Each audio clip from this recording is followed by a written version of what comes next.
It's baking time, and one of my favorite things because it's like me thing, but we are making homemade cinnamon rolls. It's a long awaited video. I am gonna make 2 batches of it. The first one, I'm gonna make a double batch, so I'm gonna double the recipe, and the last one, I'm only gonna make a single recipe because I am making some for other people. Let's get into making cinnamon rolls. I really hope I have enough flour for this actually.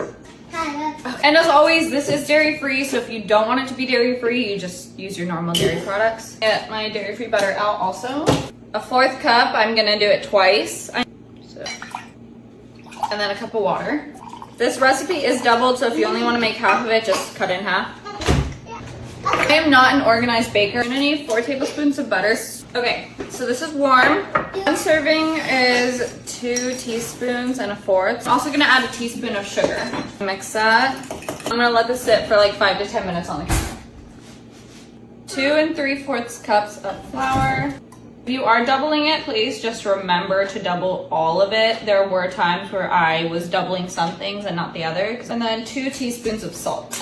A little bit of salt. So that's pooping up. I'm gonna melt my butter. I'm gonna leave the like singular and like recipe on the caption so I'm not like repeating everything. I'm just gonna tell you what I'm doing. The butter into it. Obviously I don't have room for that because I doubled the recipe. I'm gonna pour it in here, mix the butter, and then mix the eggs and just do it all together. That's just not, it's not how everyone does it, but this is just how I do it, and it works for me. Egg. Idiot. I forgot the rest of the sugar. There's supposed to be a 1/4 cup of sugar. I don't know if this one's gonna be salvageable, but we're gonna try. This bowl has been oiled on there, and it's gonna sit there with a damp cloth over it, and I put it in my oven with the oven light on for an hour. Wow. She really doubled. We're gonna make the inside. I'm gonna lightly melt 2 tablespoons of butter, filling cinnamon, brown sugar, and vanilla extract.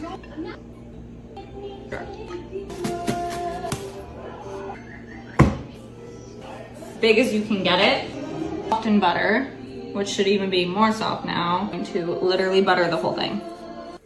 Now we're gonna grab this and literally just sprinkle it all on there.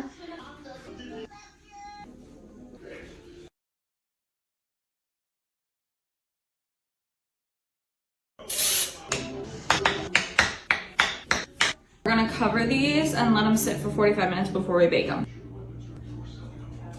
I already pre-made the icing, but I don't measure. I kind of measure with my heart. Cream cheese, powdered sugar, vanilla extract, and a little bit of milk. I do oat milk, obviously, and then some melted butter in there. Make sure your cream cheese is room temperature. That is extremely important.